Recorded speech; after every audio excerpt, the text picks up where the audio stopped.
বাংলাদেশের ভবিষ্যৎ, যুব অধিকার পরিষদ, যুব অধিকার পরিষদ, দুটি নূরের পরিষদ, সমর্থনের পরিষদ, বাংলাদেশের ভবিষ্যৎ, যুব অধিকার পরিষদ, বাংলাদেশের ভবিষ্যৎ,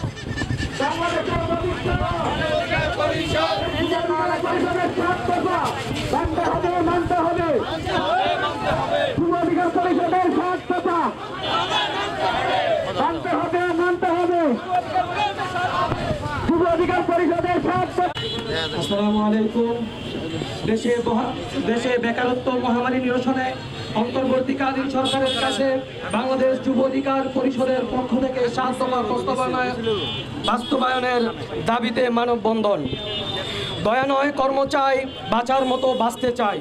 আজকে আমাদের যুবকরা এই উক্তিটিকে মনে ধারণ করে নিয়েছে এ কারণে যে বাংলাদেশে বিগত যে সমস্ত সরকারের আমল চলে গিয়েছে সেই সমস্ত সরকারের আমলে বাংলাদেশের যুবকরা চাকরি পায় নাই।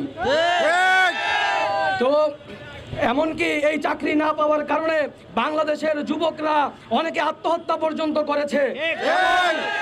এবং আমি বলতে চাই যে বাংলাদেশের যে যুবক ভাইয়েরা দেশে বাপ মা ছেড়ে আত্মীয় স্বজন ছেড়ে প্রবাসে চলে গিয়েছেন, তো আমরা বর্তমান অন্তর্বর্তীকালীন সরকারের কাছে এই আশা বাস্তবায়ন করছি, এই আশা আমরা দাবি করছি যে উনি যাতে আমাদের যুবকদের দিকে ভালো করে নজর রাখেন।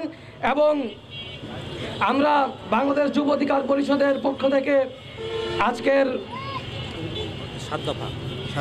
7 দফা প্রস্তাবনা বাস্তবায়নের দাবিতে যে এসেছি, হ্যাঁ, এ ব্যাপারে আপনারা সবাই শুভবাদ জানাবেন আমাদের।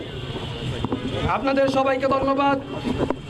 এবং আমাদের এখানে যে উপস্থিত সাংবাদিক ভাইয়েরা আছে, এই সাংবাদিক ভাইদেরকে আমরা অসংখ্য ধন্যবাদ জানাচ্ছি, যারা আমাদেরকে অনেকক্ষণ সময় দিয়েছেন এবং আপনাদের মূল্যবান যে সময় নষ্ট করার জন্য আমরা আপনাদেরকে অসংখ্য ধন্যবাদ জানাচ্ছি। আজকের জন্য আমরা এখানেই শেষ করলাম। আমাদের একটা মিছিল হবে।